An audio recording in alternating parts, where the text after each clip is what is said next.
खान साहब, इतिहाद को मजबूत बनाएं। आप किस तबाह कर दिया। सब्र करें, मंसूबा अभी तक हमारे हक में है।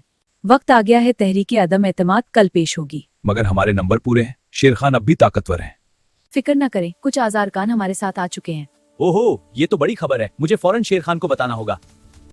क्या खबर लाए हो? सर, कल आपके खिलाफ तहरीक आ रही है। सियासत में कुछ भी आखिरी नहीं होता, असल खेल कल होगा। आज का एजेंडा तहरीक अदम एतमाद।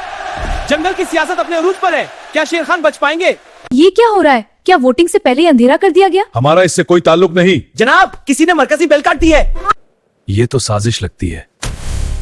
वोटिंग हर हाल में होगी, अरकान अपनी अपनी जगह पर खड़े रहें। नाजरीन, हालात सनसनीखेज हो चुके हैं, कुछ अरकान गायब भी बताए जा रहे हैं। सर, 2 तोते और 1 खरगोश अपनी निशस्त पर नहीं है। सियासत में जो नजर ना आए वही असल मेहरा होता है।